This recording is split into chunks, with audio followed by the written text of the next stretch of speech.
बिस्मिल्लाहिर्रहमानिर्रहीम, अस्सलाम वालेकुम, good morning and welcome to Morning at Home. मैं हूँ आपकी मेज़बान जुगन काजिम। उम्मीद है कि आप सब खैरियत से होंगे। व्यूअर्स, आज एक बहुत ही अहम टॉपिक पे आपसे डिस्कशन करने जा रही हूँ। एक्चुअली एक वाक़या कुछ दिन पहले ही एक ऐसा इंसिडेंट हुआ जो पहले तो मैंने सोचा कि ये डिस्कस करने वाली बात नहीं है, बंदा ना बात करे, लेकिन नाम लिए बगैर मैं ये वाक़या आपके साथ ज़रूर शेयर करना चाहूँगी। फिर आपको बताऊँगी कि आज का टॉपिक क्या है। मेरी क्लास फेलो है, आजकल उसकी सेपरेशन चल रही है उसके हस्बैंड के साथ, और हम सब बड़ी कोशिश कर रहे हैं कि किसी तरह इनका पैचअप हो जाए। लेकिन मसला कुछ ये है कि मियाँ बीवी की आपस में ऊंच नीच होती रहती थी। आपको पता है कुछ कपल्स होते हैं वो ज़्यादा लड़ते हैं, कुछ कपल्स होते हैं जो कम लड़ते हैं, लेकिन एक शादी का ताल्लुक़ ही ऐसा है खूबसूरत सा कि ऊंच नीच होती रहती है। बेसिकली हैप्पीली मैरिड, लेकिन झगड़े काफ़ी होते थे। जब भी उनका झगड़ा होता था तो ऑब्वियसली रुस जाते थे एक दूसरे से, तो दो दिन बात भी नहीं होती थी, लेकिन एक ही घर में रहते, एक ही कमरे में रहना, लेकिन झगड़ा इनका ज़रा लंबा चलता था। पिछले दिनों झगड़ा जो है इनका काफ़ी ज़्यादा मतलब पीक पे चला गया, तो मदर इन लॉ मेरी दोस्त की इन्वॉल्व हो गई। मदर इन लॉ को उससे जाके शिकायत लगाई, मतलब हस्बैंड ऊंची आवाज़ में बात कर रहा था, इनका झगड़ा चल रहा था। सास आ गई तो उसने अपनी सास को कहा कि देखें अम्मी, ये मेरे से किस तरह से बात करता है और इसका बिहेवियर देखे मेरी तरफ, इसका रवैया देखे मेरी तरफ, बनता है ऐसा?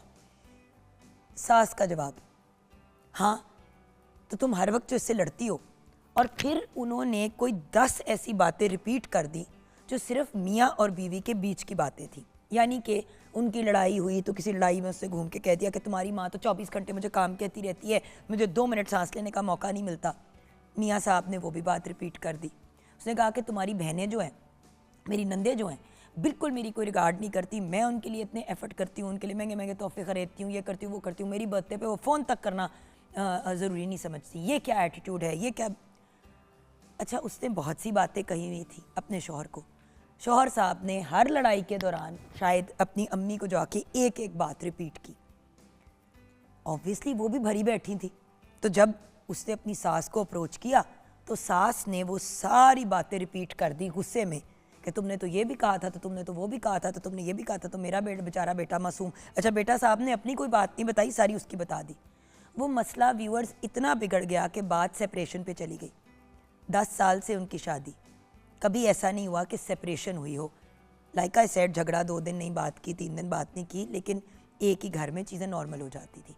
अब वो अपने घर बैठी हुई हैं और मियाँ साहब अपने घर में बैठे हुए हैं, और दोनों अपनी अपनी बांस पे चढ़े हुए कि भाई वॉट एवर, हम तो नहीं बात करेंगे। और हम सब यही तब से सोच रहे हैं कि भाई को क्या ज़रूरत थी कि अपनी मदर को एक एक बात जो है वो इन्फॉर्म करते। व्यूअर्स, मियाँ और बीवी का ताल्लुक बड़ा पर्सनल ताल्लुक होता है। आपको किसी बड़े के मशवरे की ज़रूरत हो या आपने किसी बड़े को इन्वॉल्व करना हो तो कम से कम मुशावरत से तो इन्वॉल्व करें। जब आप बीवी की कही हुई बात अपनी माँ को रिपीट करते हैं, या अम्मी की रिपीट की हुई बात बीवी को रिपीट करते हैं, या हस्बैंड के साथ भी आप इसी तरह का रद्द-ए-अमल रखते हैं कि हस्बैंड की आपने शिकायतें अपनी अम्मा को लगाई और अम्मी की शिकायतें अपने हस्बैंड को लगाई, तो व्यूअर्स ताल्लुक़ बहुत ख़राब हो जाते हैं, झगड़े बहुत बढ़ जाते हैं और मसला ख़राब हो जाता है। क्योंकि देखें, बात बड़ी सिंपल है, आपके अपने जो लोग हैं वो आपकी ही साइड देंगे। ये अक्सर आपने बात सुनी होगी कि अपना बच्चा जैसा भी हो प्यारा ही लगता है, और ये फैक्ट है। आप अगर अपने हस्बैंड की अम्मी को जाके 1000 बातें उनके बेटे के बारे में कहेंगी, वो अपने बेटे को ज़रूर डिफेंड करेंगी। लेकिन अगर हस्बैंड जाके अपनी बीवी की बात अपनी ही मदर को कहेगा तो अम्मी अपने बेटे की हाँ में मिलाएंगी, और दिल में उनके वो जो कहते हैं ना दरार पड़नी शुरू हो जाएगी अपनी बहू की तरफ। यही हुआ अभी कुछ दिन पहले, और यही चीज़ मैं आज आप लोगों से डिस्कस करना चाह रही थी कि व्यूअर्स, हस्बैंड एंड वाइफ के मामलात बहुत पर्सनल होते हैं। ना बीवी को अपनी हस्बैंड की चुगलियाँ लगानी चाहिए, स्पेशली अपनी फैमिली को, और ना ही हस्बैंड को अपनी बीवी की चुगलियाँ लगानी चाहिए उसको अपनी फैमिली को। क्योंकि होता ये है कि वो तो माफ़ कर देते हैं, बात को दरगुजर कर देते हैं, बात ख़त्म हो जाती है, आपका ताल्लुक़ नॉर्मल हो जाता है। लेकिन जिन लोगों के सामने आपने बातें की होती हैं वो ये बातें नहीं भूलते, और मसला बिगड़ता चला जाता है, और वक्त गुज़रते गुज़रते एक पॉइंट ऐसा आता है जहाँ पे लड़ाइयाँ झगड़े बहुत बढ़ जाते हैं। हमारे फैमिली में एक इसी तरह डिवोर्स जब हुई तो यही मसला था कि हर बात हमारी एक्चुअली फैमिली के जो मेल थी उनकी फॉल्ट थी। जो बच्ची आई हुई थी मैं उसको बिल्कुल ब्लेम नहीं करती और हमारी फैमिली भी उस तरह से नहीं करती। हस्बैंड जो था एक एक बात अपनी शेयर करता था अपनी भाभी से और बाकी ख़ानदान के जो लोग थे उनसे। अब अगर बीवी ने कह दिया कि भाई तुम्हारी जो हर चीज़ के लिए तुम भाभी के पास भागे भागे जाते हो तो मुझसे क्यों शादी की, तुम अपनी भाभी से शादी कर लेते। चलो उसने गलत बात की, उसको नहीं करनी चाहिए थी ऐसी बात, मियाँ से की ना, बंद दरवाजे में की, प्राइवेटली की। अब वो बात जाके भाभी को बताने का क्या तुक था। और जब वो मामला ख़राब हुआ और इख्तिताम की तरफ पहुंचा तो उसका बहुत बड़ा रीज़न था फैमिली के अंदर सारी बातें घूमी हुई थी और उस लड़की की फैमिली भी आगे से घूम के ये कहे कि भाई जो बातें इन दोनों की आपस की थी वो सारी बातें इस तरह खुलेआम क्यों डिस्कस हो रही हैं। और वो बातें बड़ी पर्सनल थी, बड़ी अंदर की सीक्रेट बातें थी, ऐसी बातें जो आप 10 लोगों में 2 लोगों में भी बैठ के नहीं करते। सो सवाल ये उठता है कि लाइन और बाउंड्री कहाँ पे ड्रॉ करें। हम लोग लाइन नहीं ड्रॉ करते, हम सोचते हैं कि जो भी बात है जैसी भी बात है शेयर कर लें। देखें, माँ बाप से अपनी पर्सनल फीलिंग्स शेयर करना, अपने सारे मामलात शेयर करना बहुत अच्छी बात है, मर्द के लिए भी औरत के लिए भी। लेकिन बच्चियाँ अक्सर ऐसा करती हैं, अपनी अम्मी को अपने अब्बू को हर बात की शिकायत लगानी, मेरी सास ने ये किया, मेरी नंद ने ये किया, मेरे अब्बू ने ये किया, मेरे फादर इन लॉ ने ये किया, मेरे हस्बैंड ने ये किया, हस्बैंड के भाई ने ये किया, नंद ने ये किया। अच्छा, ये सारी बातें जो है वो जमा होती जाती हैं, फिर कोई ऊंच नीच की बात होती है तो ये सारी बातें बाहर निकल आती हैं। आई नो दिल चाहता है कि अपनी पर्सनल इश्यूज़ डिस्कस करें। मैं भी मामा के साथ शुरू में जब फैसल के साथ मुझे कभी इश्यूज़ होते थे मैं एक एक बात जाके डिस्कस करती थी। होना ये शुरू हुआ कि मामा के दिल में फैसल के लिए प्यार और रिस्पेक्ट कम होनी शुरू हो गई। और फिर जब मैं कोई बात करती थी तो कहती थी हाँ उसकी तो आदत है फ़लाँ चीज़ करने की। फिर मुझे बुरा लगता था क्योंकि वो बात हो चुकी होती थी, मुक चुकी होती थी, हम आगे निकल जाते थे। सो व्यूअर्स, ये मिस्टेक्स हम सब करते हैं, ये एक बड़ी नेचुरल चीज़ है, लेकिन इसकी इस्लाह करना और अपने ताल्लुकात को प्राइवेट रखना और उनका ख्याल रखना, और उनका ख्याल रखने में एक चीज़ है कि पर्दा डालना। और अगर मसला ख़राब हो रहा है किनारा कशी करना, ना कि ढंडोरा पीटना। झगड़े और लड़ाइयाँ भी हों तो वो बंद कमरे में होने चाहिए, 10 लोगों के सामने नहीं होने चाहिए। हाँ, अगर हस्बैंड खुदा न खास्ता हाथ उठाते हैं, बीवी एक हद से ज़्यादा गुस्ताखी करती है तो घर के किसी बड़े को इन्वॉल्व करना 100% बनता है। लेकिन जो आर्ग्यूमेंट्स हैं, जो झगड़े हैं, वो प्राइवेट ही रहने चाहिए। और जो बात बंद कमरे में हुई है वो किसी से भी शेयर करना ज़्यादती के ज़ुमरे में आता है। और ये बात मर्द और औरत दोनों को अप्लाई करती है। ये मैं बात सिर्फ मर्दों के पॉइंट ऑफ व्यू से नहीं कर रही, मर्द भी औरत भी दोनों करते हैं अपने। और फ्रेंड्स में प्लीज़ व्यूअर्स, फ्रेंड से अपने पर्सनल इश्यूज़ इस लेवल के मत डिस्कस करें। मियाँ का कोई मेडिकल इशू चल रहा है, आप अपनी फ्रेंड को बता रहे हैं, आप दोनों के प्राइवेट लाइफ में कोई मसले चल रहे हैं, वो आप अपनी फ्रेंड से डिस्कस कर रहे हैं। मियाँ से चलो कोई ऊंच नीच की बात हो गई, आपने वो चीज़ डिस्कस कर दी। देखें, ये सब चीज़ें वही वाली बात है ना कि आप अपना पेट नंगा करेंगे तो आपकी अपनी इसमें बेइज्जती है, आपकी अपनी इंसल्ट है। मैं ये नहीं कह रही कि आप बात ना करें। हर इंसान की ज़िंदगी में कोई एक क्लोज़ फ्रेंड या कोई एक करीबी बंदा होता है, ज़रूर अपनी किसी बेस्ट फ्रेंड से डिस्कस करें, अपने किसी क्लोज़ बंदे से, लेकिन वो बंदा मुखलिस होना चाहिए, सिंसियर होना चाहिए। बड़ी दफ़ा हम अपने पर्सनल इंसिडेंट्स शेयर करते हैं उन लोगों से जो हमारे साथ सिंसियर नहीं होते, फिर लड़ाइयाँ भी बढ़ती हैं, झगड़े भी बढ़ते हैं और वो बात इधर की उधर करते हैं। बात तो बड़ी सिंपल है व्यूअर्स, जो बात आपकी और एक और इंसान के बीच में है वो आप दोनों और अल्लाह के बीच में बात रह जाती है। जिस वक्त वो बात आप किसी और बंदे से करते हैं वो पब्लिक नॉलेज हो जाती है और आपका उस पर कोई कंट्रोल नहीं रहता। सो अपनी प्राइवेसी को और स्पेशली अपने प्राइवेट ताल्लुक, हस्बैंड एंड वाइफ के रिलेशनशिप को प्राइवेट ही रहने दें। मसला बनता है ज़रूर बड़ों को इन्वॉल्व करें, लेकिन हर छोटी लड़ाई, हर झगड़े और बीवी या मियाँ की हुई हर बात को रिपीट करना लोगों के सामने, और स्पेशली उन लोगों के सामने जिनके बारे में बात की जा रही है। मैं बार बार एक ही बात कह रही हूँ, आप माफ़ कर देंगे, घर वाले नहीं माफ़ करेंगे और वो इसको पर्सनल वट बना लेंगे। हमारे यहाँ एक जाने वाले हैं, उनके मसाइल चल रहे हैं बड़े अपनी शादी में, तो हस्बैंड वाइफ ने सोचा है कि अब शायद उनको किनारा कशी कर लेनी चाहिए। तो जो खातून है, हस्बैंड वाइफ यही डिस्कस कर रहे थे कि चलो एक और दफ़ा ट्राई कर लेते।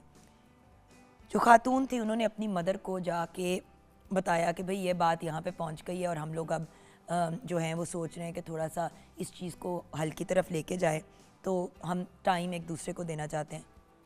उस लड़की की माँ ने लड़के को फ़ोन करके प्रॉपर बाकायदा गालियाँ निकाली और कहा तू क्या टाइम देगा, हम नहीं तुम्हें टाइम देंगे, तुम कौन हो कि हमारी बेटी से तुमने ये भी कहा और ये भी कहा, और तुम हमारी बेटी से अपने माँ बाप की खिदमतें करवाते हो, और तुमने उसको ये बात भी कही और तुमने उसको वो बात भी कही।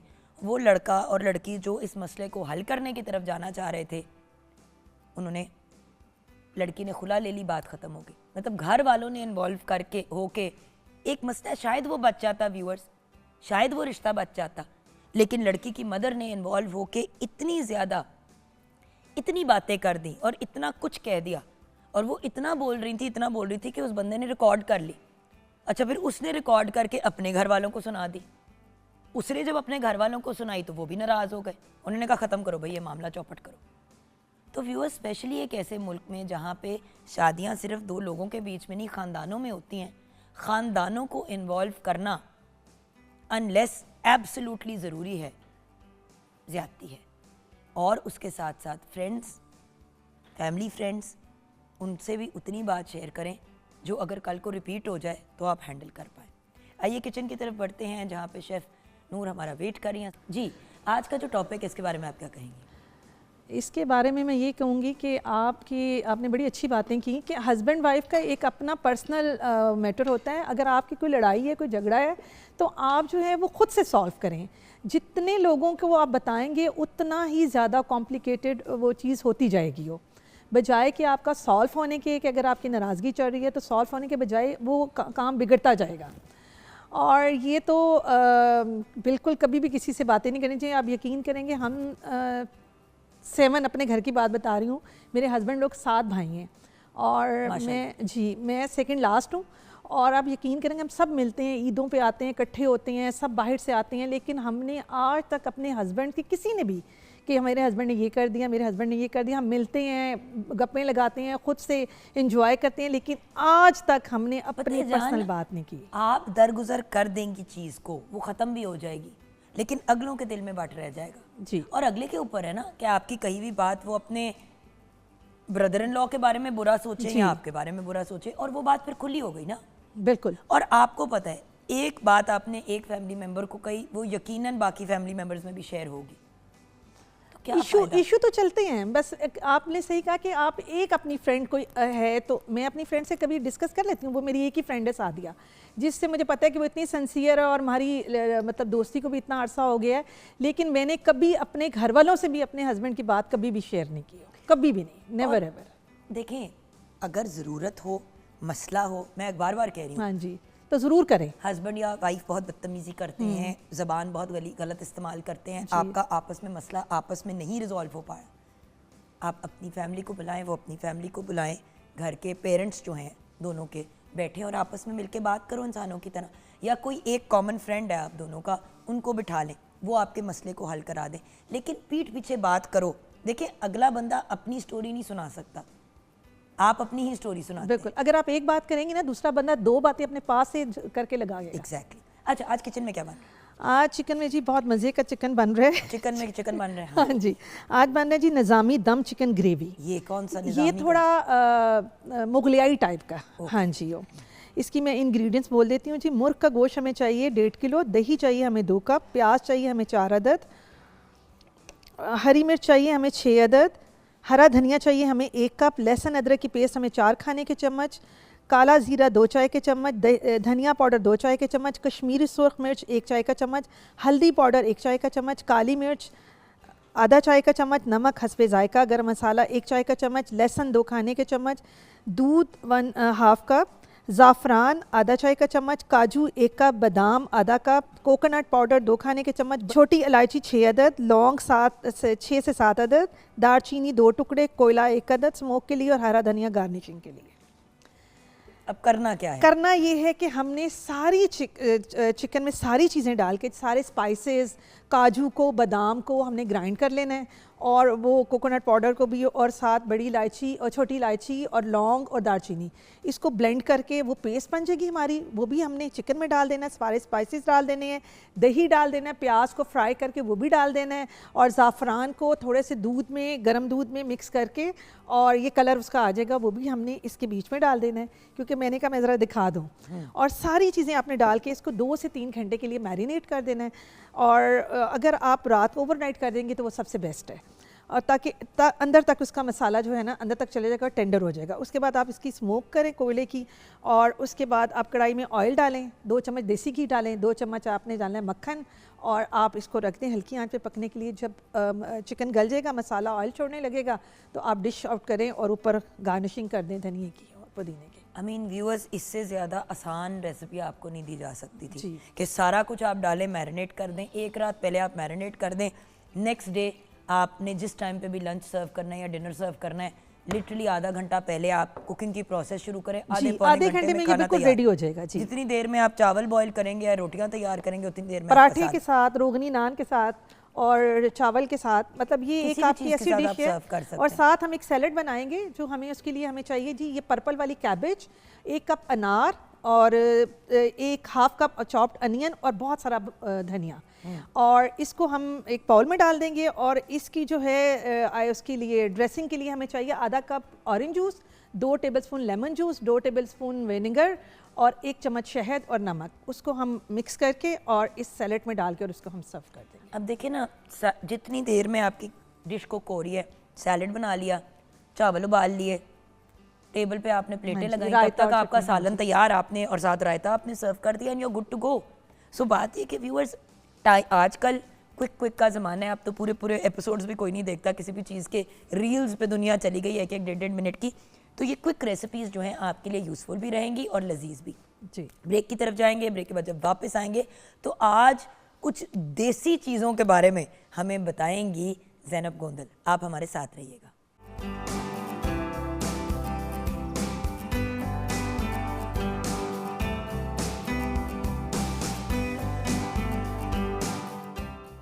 Welcome back from the break viewers. जैसे कि मैंने आपके साथ शेयर किया कि आज बड़ी देसी चीज़ों के बारे में हम बात करेंगे ज़ैनब गोंदल से।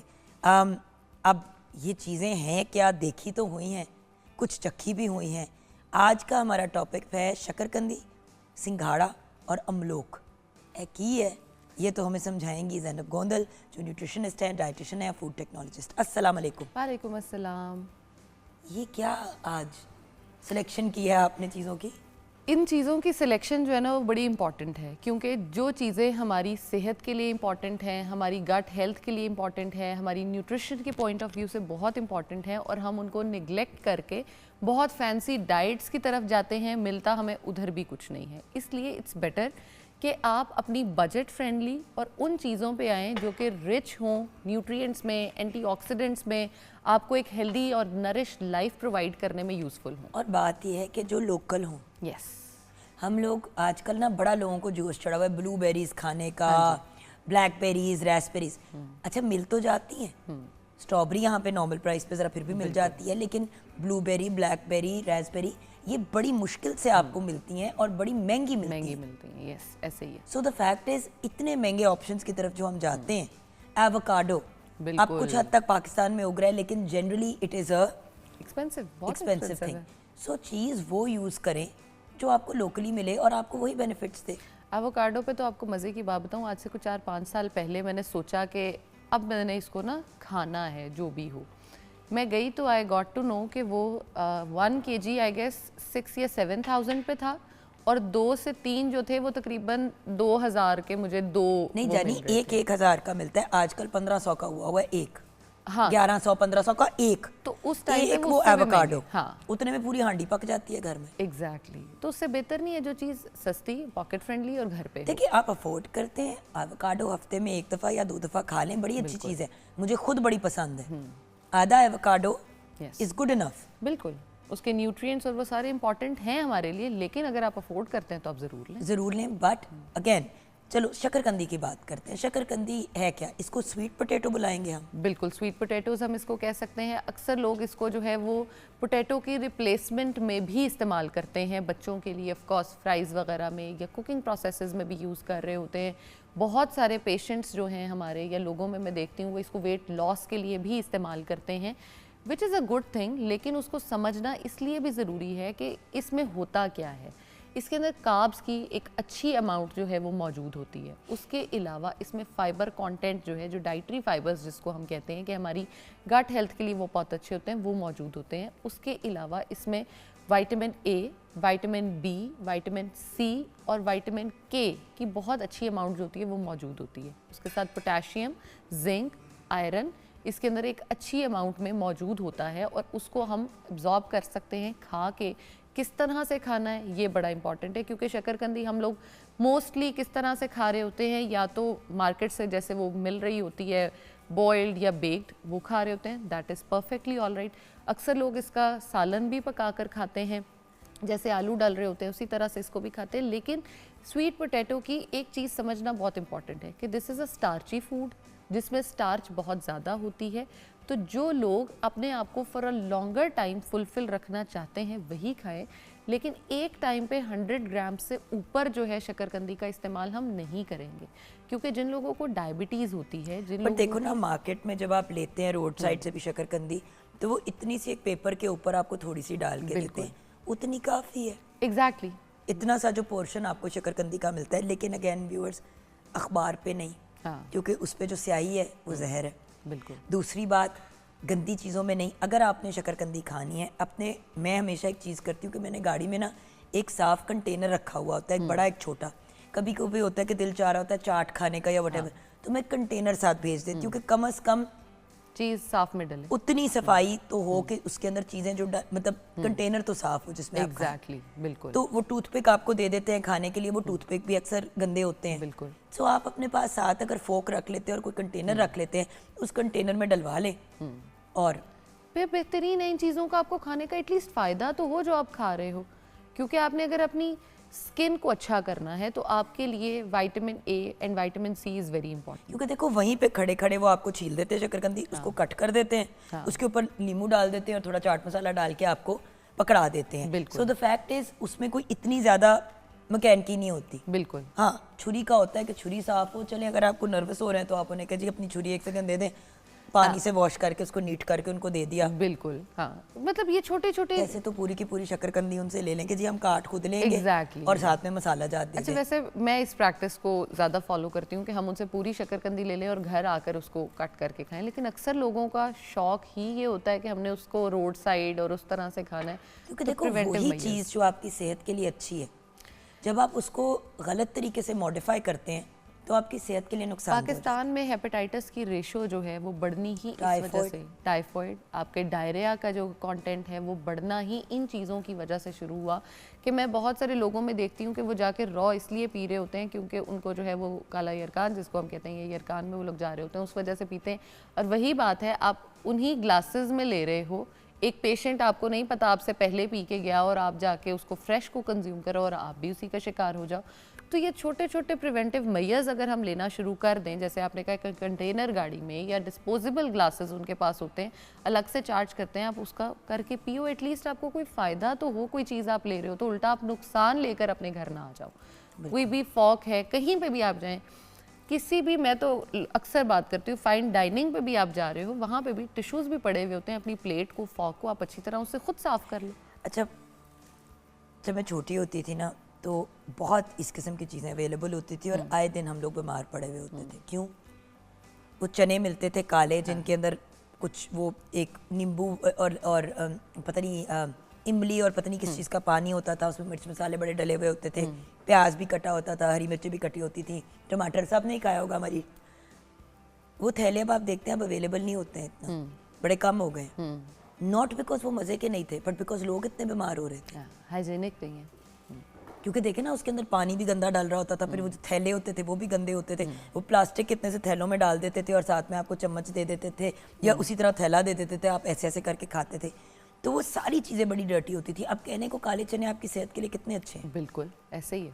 टमाटर भी अच्छा है, प्याज भी अच्छा है, हरी मिर्च भी अच्छी है, और उसके साथ साथ आप देखें कि इमली आपके लिए कितनी अच्छी है, एग्जैक्टली आपके डाइजेस्टिव ट्रैक को सीधा करती है। सो व्यूअर्स, अच्छी चीज़ को गलत तरीके से या गंदगी से इस्तेमाल करके अपनी सेहत के लिए नुकसानदेह ना बनाएं। Back to शकरकंदी। शकरकंदी के फ़ायदे जो हैं वो तो बेतहाशा है अगर हम उनको शुरू करें। नंबर 1, हमारी हार्ट डिजीज़ के लिए बहुत बेहतरीन है, क्योंकि ये आपके HDL को बॉडी में बढ़ाता है, जो कि अच्छा कोलेस्ट्रॉल होता है, और LDL जो कि एक बुरा कोलेस्ट्रॉल होता है उसको बॉडी में कम कर रहा होता है। और दूसरा, इसके अंदर आपकी बॉडी जो है उसके जितने भी मैकेनिज़म्स हैं, जो भी टूट फूट हो रही होती है, उसको रिपेयर करने में, और इवन शकरकंदी को तो यहाँ तक कहा जाता है कि आपकी बॉडी का जितना इम्यून सिस्टम ख़राब हुआ होता है पूरा साल, अगर आप विंटर्स में इसको रेगुलर हफ्ते में 2 से 3 बार इस्तेमाल कर लें तो आपका पूरा जो इम्यून सिस्टम है उसको ये रिपेयर कर देता है। इसके अंदर विटामिन B5 और B6 जो है वो बड़ी अच्छी अमाउंट में मौजूद होता है, और B6 का काम हमारी बॉडी में ये होता है कि अगर आपको कोई डिप्रेशन बहुत ज़्यादा होता है, आप एंजाइटी का बहुत शिकार होते हो, आपको छोटी छोटी बातों पे पैनिक अटैक्स होते हैं, आप बहुत ज़्यादा परेशान हो जाते हो, तो B6 जो है वो आपको काम डाउन करने में, रिलैक्स करने में बहुत इंपॉर्टेंट होता है। और B6 शकरकंदी में एक अच्छी अमाउंट में जो है वो मौजूद होता है। आप उसको अगर कंज्यूम करते हो तो बहुत बेहतरीन है। B5 जो होता है, हमारी स्किन पे अक्सर जो ब्रेकआउट्स हो रहे होते हैं उसको कंट्रोल करने में B5 बहुत अच्छा रोल प्ले करता है, और B5 की इसमें बहुत अच्छी अमाउंट मौजूद है। B12 जो है वो आपके ब्लिस्टर्स जो मुंह में बन जाते हैं, आपके खून की प्रोडक्शन को बहुत बेहतर करता है, आपके खून के खुलियों को इम्प्रूव करता है। आपके मसल्स जो है उनमें जो क्रैम्प्स पड़ने शुरू हो जाते हैं, जो लोग जिम जाते हैं या एक्सरसाइज करते हैं, एथलीट्स हैं हमारे, अगर वो डेली बेसिस पे शकरकंदी का इस्तेमाल शुरू कर देते हैं तो उनकी जो एंड्योरेंस है, यानी उनके जो काम करने की स्ट्रेंथ है, वो डबल हो जाती है, और वो मेहनत जो है वो ऑफकोर्स ज़्यादा कर सकते हैं, रिजल्ट्स अच्छे जो है उसको एथलीट्स तो परफॉर्म एटलीस्ट अचीव कर सकते हैं अच्छी अमाउंट में। उसके अलावा जो शकरकंदी है, इसको आपने प्लीज़ बच्चों को भी खिलाना है, ये नहीं करना कि बड़े या बूढ़े ही खा रहे हैं। और अक्सर मैं देखती हूँ कि बच्चों में हमने इंट्रोड्यूस ही नहीं कराई होती, 10-15 साल का भी बच्चा हो गया होता है, उसको हमने शकरकंदी कभी टेस्ट ही नहीं कराई होती। आप जैसे आलू मैश करके छोटे बच्चे को देते हैं, आप उसी तरह से शकरकंदी को बॉईल कर लें, मैश करें, और आप उसको खिलाना शुरू कर दें। वो सिंपल उसको कंज्यूम करेगा, और उसकी जो हेल्थ है वो ऑफकोर्स बचपन से ही उसके डाइजेस्टिव ट्रैक्स जो है वो बेहतर होना शुरू हो जाएंगे। नंबर 2, इसमें प्रीबायोटिक्स और प्रोबायोटिक्स जो है आपके स्टमक में जाके उनके साथ अच्छे से रिएक्ट करता है, आपके इंटेस्टाइन में उनको इम्प्रूव करता है। और आपको पता है प्रोबायोटिक्स और प्रीबायोटिक्स ज़्यादा होने से आपकी गट हेल्थ अच्छी हो जाती है। गट हेल्थ अच्छी होती है तो आप ऑटोमेटिकली अच्छा महसूस करते हो, फ्रेश रहते हो, और शकरकंदी खाते रहते हो तो आप इंजॉय भी करते हैं उसको, और enjoyment is very important. But शकरकंदी खाने का आपकी नज़र में बेहतरीन तरीका क्या है? देखो, एक सीज़न के लिए शकरकंदी आती है इस तरह बाहर और ख़त्म हो जाती है। बड़े लोग जो हैं वो इसी तरह स्वीट पोटैटो पूरा साल भी स्टोरेज वाला यूज़ कर लेते हैं। थोड़ा इस पे भी गाइड कर दो। अच्छा, स्टोरेज में देखिए, जब भी हम जाते हैं तो टोटली ये डिपेंड करता है कि वो स्टोरेज कब, कहाँ, कैसे, किस तरह से हुई, क्योंकि रिसर्च ये कहती है कि आपका जो फ्रूट या वेजिटेबल बाहर मिल रहा होता है उससे ज़्यादा जो आपका कैंड फूड है या फ्रूट है जो, लेकिन उस पर बहुत ज़्यादा रिस्ट्रिक्शन ये आती है कि आपका फ्रूट उसी टाइम लेके प्रिजर्व हुआ हो, ये ना हुआ हो कि आपके फ्रूट ने पहले ट्रैवलिंग की हो उसके बाद वो प्रिजर्व हुआ, उसमें कोई न्यूट्रिएंट्स नहीं रहते। तो इसमें हम ये ढूंढ सकते हैं कि कोई अच्छी हमें बजट फ्रेंडली कोई मिल जाए जो हम अफोर्ड कर सकें और उसको इस्तेमाल करें ब्रांड, तो उसका यूटिलाइज ऑफ कोर्स हम पूरा साल कर सकते हैं। लेकिन फ्रेश चीज़ जो है उसको इस्तेमाल करेंगे, इन सीज़न को यूज़ करेंगे तो उसके बेनिफिट्स जो हैं वो ज़्यादा होंगे। जो भी आपका सीजनल फ्रूट है, वेजिटेबल है, उसका इस्तेमाल बेहतरीन है। शकरकंदी खाने का बेहतरीन वक्त जो है वो है आपका सुबह के टाइम। आप 11, 12, 1, 2 बजे जो है इसको खाएं, क्योंकि इसमें मैंने पहले बताया कि कॉम्प्लेक्स कार्ब्स होते हैं, इसमें फाइबर बहुत अच्छी अमाउंट में मौजूद होता है, उसको टूटने में, हज़म होने में टाइम लगता है। अगर आप शकरकंदी को रात के टाइम पे इस्तेमाल करोगे तो ऑफकोर्स उसकी ब्रेकडाउन रात को हो रही होगी, आप सो जाओगे, उसकी ब्रेकडाउन प्रॉपर नहीं होगी, वो एज इट इज़ आपके स्टमक में पड़ा रहेगा और फ्लश आउट हो जाएगा। आपको उसके कोई न्यूट्रिएंट्स और फ़ायदे नहीं मिल सकेंगे। मैक्सिमम न्यूट्रिएंट्स एब्जॉर्प्शन के लिए आप मॉर्निंग टाइम में खाएं, जैसे लीमू और हम वो ऑरेंज और वो जो एक खट्टा सा मिलता है उसको एंजॉय करते हैं, टेस्ट आ गया मेरे माइंड में, उसको हम मॉर्निंग में डालते हैं तो ऑफकोर्स विटामिन सी का जो कंटेंट है वो भी डबल हो जाता है। जैसे ऑरेंजेस जो हैं, अगर हमने डेली बेसिस की अपनी रिक्वायरमेंट 28 पूरी करनी है तो हमें उसके लिए 4 से 5 ऑरेंज खाने पड़ते हैं, लेकिन अगर हम 100 ग्राम्स ऑफ शकरकंदी ले लेते हैं तो वो पूरी हो जाती है। तो हमें उस तरह से, जैसे हम कह रहे हैं कि फ़ायदे स्किन के लिए, गट हेल्थ के लिए, वो मिलना शुरू हो जाते हैं। लेकिन शकरकंदी से आप वजन कम भी कर सकते हैं और बढ़ा भी सकते हैं, ये कैसे होता है? शकरकंदी में जैसे कॉम्प्लेक्स कार्ब्स होते हैं तो आपको लॉन्गर टाइम के लिए एक फीलिंग ऑफ फुलनेस देती है। क्योंकि देखो मोरिंगा भी एक ऐसी चीज़ है, वेट गेन भी कराती है, Weight लूज loss भी भी कराती है। तो शकरकंदी की क्या स्टोरी है? अगर आप शकरकंदी 100 ग्राम्स में लेते हो तो एक लिमिट अमाउंट में हो गई है, आपके कार्ब्स जो है वो प्रॉपर हो गए हैं, आपका वो वेट लॉस कराना शुरू कर देती है। अगर आप 100 ग्राम से उसको ज़्यादा लेते हो, 100 से ऊपर चली जाती है आपकी क्वांटिटी और दिन में 2 से 3 बार उसको इस्तेमाल करते हो, तो ऑफ कोर्स आपका फ़ैट कंटेंट ज़्यादा हो जाता है। फ़ैट कंटेंट ज़्यादा होने की वजह से आपका वज़न जो है वो बढ़ना शुरू हो जाता है और वज़न बिल्कुल कम नहीं होता। Same is the case for diabetes patient. अगर वो 100 ग्राम्स ही उसको कंज्यूम कर रहे हैं, उससे ज़्यादा में अगर जाते हैं तो ऑफ कोर्स उनकी डायबिटीज़ जो शुगर लेवल्स हैं वो बढ़ना शुरू हो जाएंगे, इंसुलिन रेजिस्टेंस जो है वो बॉडी में बढ़ना शुरू हो जाती है।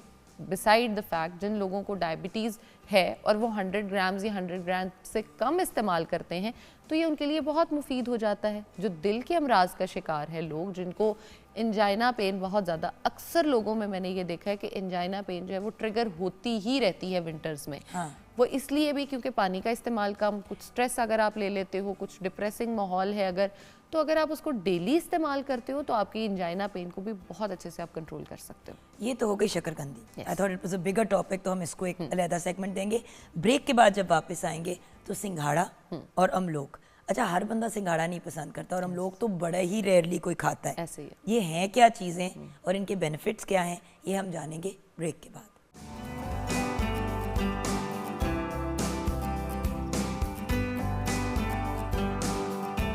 Welcome back from the break viewers. हमारे साथ ज़ैनब गोंदल हैं, न्यूट्रिशनिस्ट, डाइटिशियन, फूड टेक्नोलॉजिस्ट। शकरकंदी की सपोर्ट में आपने बड़ी लंबी तकरीर की ब्रेक से पहले। अब बताएं कि ये सिंघाड़ा क्या है? अच्छा, सिंघाड़े को अक्सर शक्ल भी लोग, उसकी अजीब सी होती है, वो काला सा होता है अंदर, हाँ, वाइट अक्सर लोग उसको फ्रूट में डाल है देते हैं। क्या? अक्सर उसको वेजिटेबल में डालते हैं, नट में डालते हैं, लेकिन दिस इज अ फ्रूट हैं जी। इसको तो हम नमक और लाल मिर्च के साथ खाते हैं। तो हम कौन सा ऐसा फ्रूट है जिसको नमक और काली मिर्च के साथ नहीं खा रहे नहीं, होते? लेकिन मीठा तो नहीं है ये। कुछ फ्रूट्स हमारे Tasteless ऐसे सा होते है। हैं, यस, जिनका ऐसा ही टेस्ट होता है, जैसे पपीते के हम कह सकते हैं, वो बाद में पक के मीठे हो जाते हैं लेकिन पहले उनका ऐसा ही टेस्ट होता है। अब सिंघाड़ा जो है, अक्सर लोग इसको देख के, जैसे अभी आपने पहले मुंह बनाया, मुंह ही बनाते हैं उसको देख के ऐसा एग्जैक्टली कि मैं तो नहीं खाता, या मैंने तो कभी नहीं खाया, या मुझे अच्छा, मैंने नहीं खाया खाना। हुआ है। हाँ। मैंने खाया हुआ है और उसका कोई टेस्ट नहीं है। Yes, it's tasteless. जब तक आप उस पर कुछ डालो ना, उसका फ्लेवर ही नहीं निकलता। अब एक दो दफ़ा मैंने, जब जिस तरह लोग खा रहे कि सिंघाड़ा खाओगे, तो मैंने कहा ओके, तो वो नमक और लाल मिर्च का एक मिक्स होता है, उसमें आप डिप करके 2-3 बाइट्स, कुछ लोग नींबू भी ऊपर डाल देते हैं। समझ नहीं आती मुझे इसकी, ऐसे लगता है जैसे गोभी खा रहे हो। अच्छा, सिंघाड़े का गोभी का भी ज़्यादा टेस्ट है। इसका वाकई बिल्कुल कोई टेस्ट नहीं होता, बल्कि थोड़ा सा नमकीन होता है। अगर उसको नमक वाले पानी में अक्सर लोग बॉईल करते हैं, इसलिए वो थोड़ा नमकीन हो जाता है। हाँ। अदरवाइज उसका कोई टेस्ट नहीं होता। आप उसको मीठे के साथ कर लो तो वो मीठा हो जाता है, नमकीन के साथ कर लो नमकीन हो मैंने जाता है। सिंघाड़े की खीर खाई थी, सी मीठा उसका बन, कैसा टेस्ट था उसका? Not bad, That was not good. Bad. I mean गाजर का हलवा नहीं था, दाल का नहीं था, पेठे का नहीं था, लेकिन सिंघाड़े का इट वाज ओके। हाँ, लाइक सिंघाड़े को उन्होंने ग्राइंड करके ना, Yeah. फ्रेश उस वक्त थे, उसकी उन्होंने खीर बनाई थी, नॉट बैड, दूध में बनाया था। हमें इस चीज़ को नॉर्मलाइज करने की बहुत ज़रूरत है कि जो हम 2-4 चीज़ों में फंसे हुए हैं ना, फ्रूट्स में भी 2-3 हैं और वेजिटेबल्स में भी 2-3 हैं, हम उससे ज़्यादा ना तो आगे बढ़ने की कोशिश करते हैं और ना ही बढ़ना चाहते हैं। हमारा एक, वो कहते हैं ना कि नीयत ही नहीं है कि हमने आगे चलना है। और न्यूट्रिएंट्स सारे जो है वो बाकी चीज़ों में भी होते हैं। अगर आप उन चीज़ों को इग्नोर कर रहे हो तो ऑफकोर्स आप नहीं ले रहे। अब जैसे सिंघाड़े को आपने खीर की फॉर्म में खाया, दैट मीन्स कि आपने एटलीस्ट एक टाइम पे 2-3 स्पून्स भी अगर खाई हो तो आपने 2 से 3 सिंघाड़े आराम से खा लिए। नॉर्मली माइट भी आप खाती तो आप एक खा लेती, आपको टेस्ट लगता कि नहीं यार ये तो बड़ा अजीब सा है। सिंघाड़े को कंज्यूम कराने का एक बड़ा मज़े का जो पैक्ट मुझे लगता है वो ये है, क्योंकि ये आपका पावर हाउस होता है। आपके सुपर फूड्स में, जैसे हम मुरंगा की बात करते हैं, सुपर फूड्स में आता है, ये भी आपका एक सुपर फूड है जो आपको बहुत सारी बीमारियों से बचा रहा होता है। बीमारियां मैं बाद में बताती हूँ, इस्तेमाल पहले बता देती हूँ। मार्केट से इसका पाउडर मिल जाता है, आप उसको खरीद लें और आप जब अपना अच्छा, आप आटा तो बना हमेशा रहे हो, फ्रेश फ्रेश कहती हो।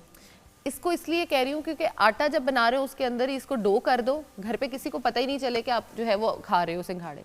क्योंकि हमारे यहाँ ट्रेंडिंग चीज़ जो होती है ना, सिर्फ हम वो खाते हैं, या जो एक माइंड में बैठ गई है। सिंघाड़ा इज़ नेवर ट्रेंडिंग, इसलिए हमें लगता है कि जी singhara is not good for our health. हालांकि सिंघाड़े में विटामिन ए इतनी अच्छी अमाउंट में मौजूद होता है कि सिंघाड़े के बारे में ये कहा जाता है कि अगर आप इसको वीकली बेसिस पे खाना शुरू कर दो तो आंखों की जितनी भी प्रॉब्लम्स हैं, आपकी बिनाई के प्रॉब्लम्स हैं, आंखों के नूर का मसला है, आप उसको सिर्फ और सिर्फ सिंघाड़े से ही ठीक कर सकते हो। जिन लोगों की गट हेल्थ बहुत ज़्यादा ख़राब रहती है, जिन लोगों को डायरिया या रहता है या IBS ट्रिगर रहता है, चाहे वो डायरियल हो, कॉन्स्टिपेशन फॉर्म में हो, वो आप सिर्फ सिंघाड़े से ही ट्रीट कर सकते हो। अक्सर बच्चों में हम ये प्रॉब्लम देखते हैं, या वो डायरियल साइड पे ट्रिगर हुए हुए होते हैं या वो कॉन्स्टिपेशन साइड पे होते हैं। और कॉन्स्टिपेशन तो मदर ऑफ ऑल डिजीज़ेज़ है और हम लोग उसको समझना ही नहीं चाह रहे होते, ये समझ नहीं पाते कि ये क्रॉनिक हमारे साथ चल रही है या एक्यूट है। मैं एक पेशेंट से मिली हूँ जो कि ऑलमोस्ट 3 से 4 साल से कॉन्स्टिपेशन का शिकार है और उन्होंने उसको कभी ट्रीट करने की कोशिश नहीं की। एंड आई एम शॉक्ड कि इनकी बॉडी में किस तरह से बीमारियाँ बन रही होंगी और इनको कोई ख्याल नहीं है। मेरे शायद उनको बताने पे कोई थोड़ी होश आई और उसके बाद उन्होंने उसको ट्राई किया। हमने कुछ उनके साथ फैक्टर्स शेयर किए, चीज़ें बताई कि आप ये इंक्लूड करो।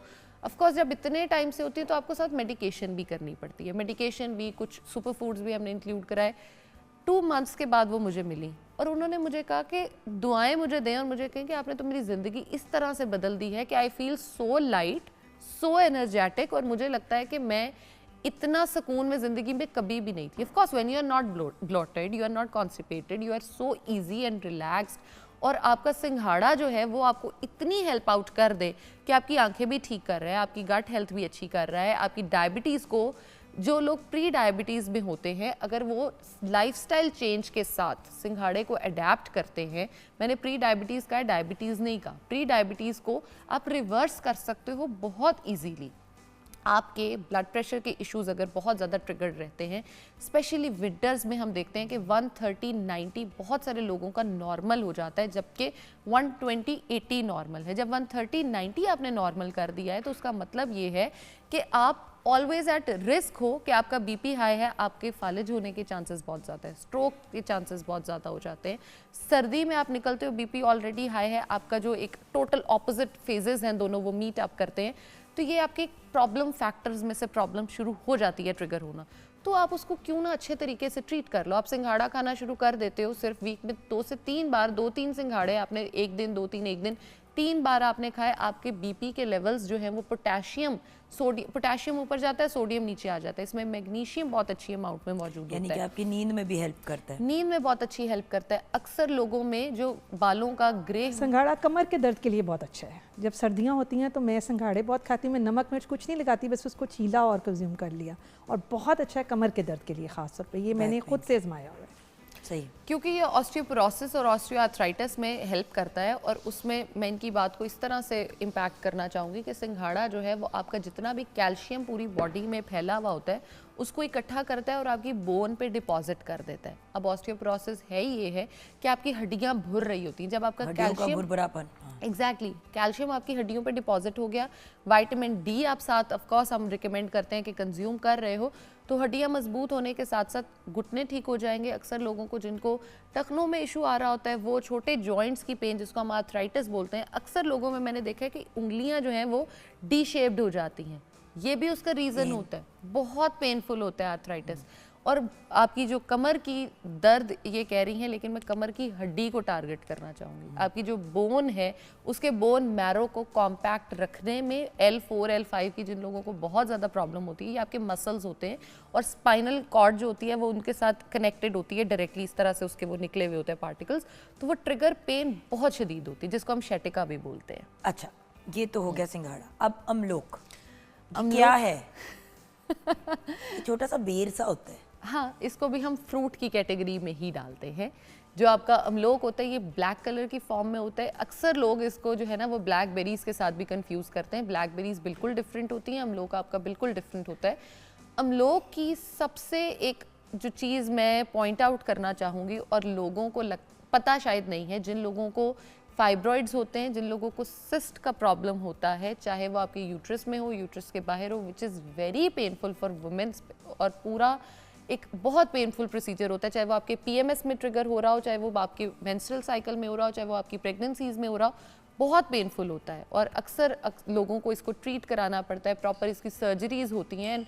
वो सॉर्ट ऑफ जो सर्जरी होती है वो सी सेक्शन ही होता है कि आपको उतनी ही दर्द बर्दाश्त करनी पड़ती है और सब होता है। तो सिंघाड़ा जो आपका अमलोक है, अगर आप अमलोक को डेली बेसिस पे 5 से 7 पानी में सोख करके सुबह मॉर्निंग में इस्तेमाल करते हो तो ये आपके लिए बहुत बेहतरीन होते हैं और आपके सिस्ट के रिमूवल में और सिस्ट के साइज़ को श्रिंक करने में बहुत ज़्यादा फ़ायदेमंद होते हैं। जिन लोगों को बहुत ज़्यादा खून की कमी रहती है और उनके बाल गिरना झड़ना बहुत ज़्यादा शुरू हो जाते हैं, अगर वो हम लोग को डेली इस्तेमाल करते हैं, सोख करके करें, उसका बीज जो है वो रिमूव कर दें, तो आपकी खून की कमी को बहुत हद तक ख़त्म कर सकता है। यानी जिन लोगों की पेल स्किन है, आपका खून बेहतर होगा तो ऑफकोर्स पेलनेस जो है वो स्किन पे ख़त्म हो जाएगी, आप एक हेल्दी फ्रेश लुक जो है वो अपनी दे रहे होगे, और उसके साथ आपके वाइटामिन का एक समझे टोटल पावर पैक आता है जिसके अंदर विटामिन B1 और B2 की बहुत अच्छी अमाउंट जो होती है वो मौजूद होती है। B1 B2 जो है ये आपकी डेली बेसिस की जो एक्टिविटीज़ होती हैं, आपको बेसिकली एक्टिव रखने में, मसल को एक्टिवेट करने में बहुत इंपॉर्टेंट होते हैं। जिन लोगों में अक्सर PCOS का इश्यूज़ भी हम देखते हैं, PCOS वाली बच्चियां अगर खाती हैं, अमलोक का इस्तेमाल करती हैं, तो उससे भी हम बहुत ज़्यादा इसको ट्रीट कर सकते हैं। लेकिन यहाँ पे वो चीज़, अगर आप अपनी किसी डॉक्टर को, गायनाकोलॉजिस्ट को कंसल्ट कर रही हैं, अपनी मेडिकेशन जो है आप एज इट इज़ जो रिकमेंडेड है वो लें, उसके साथ आप अमलोक का इस्तेमाल करें, तो आप बेहतरीन बेनिफिट्स जो हैं वो ऑफकोर्स ज़्यादा देखेंगे। अक्सर जैसे हम देख रहे हैं कि लड़कियों में, लड़कों में, बल्कि आज सुबह ही मुझे सुबह ही एक मिल गए, उन्होंने मुझे पूछा कि जी मेरा कलर बहुत ख़राब हो गया है, स्किन जल सी गई है मेरी, तो मैं उसके लिए क्या करूँ? नहाएं।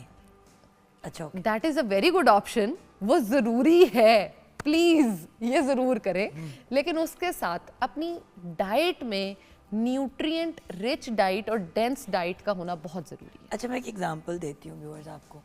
बड़ी दफ़ा लोग कहते हैं कि हमारी स्किन पे, चेहरे पे कोई रौनक नहीं है। हाँ जी, चेहरे पे रौनक आएगी आप क्या खाएंगे उससे, ना आपने कुछ खाना है ना आपने कुछ पीना है। अब चुकंदर हो गया, आप चुकंदर का इस्तेमाल करें 1 हफ्ता लगातार, आप देखें कि आपके चेहरे पे कितनी रौनक आ जाती है, फ्रेशनेस आ जाती है।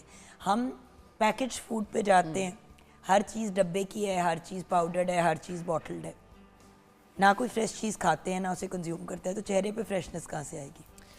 हम चाहते हैं यही है कि ऑरेंज जूस भी आपने डब्बे का पीना है, आप फ्रेश नहीं पियेंगे। एग्जैक्टली कि डब्बे में बंद हमें कोई चीज़ मिल जाए और हम बस उसको, अच्छा लोगों को खाने से ज़्यादा लगाना आसान लगता है, एंड आई एम शॉक कि लगाना क्यों आसान लगता है? लगाना तो बेसिकली डैमेज कंट्रोल है। Yes. अगर आप देखें तो अगर आप पानी का प्रॉपर इस्तेमाल करते हैं डेली, आपकी स्किन में ड्राइनेस नहीं आएगी। ट्रू।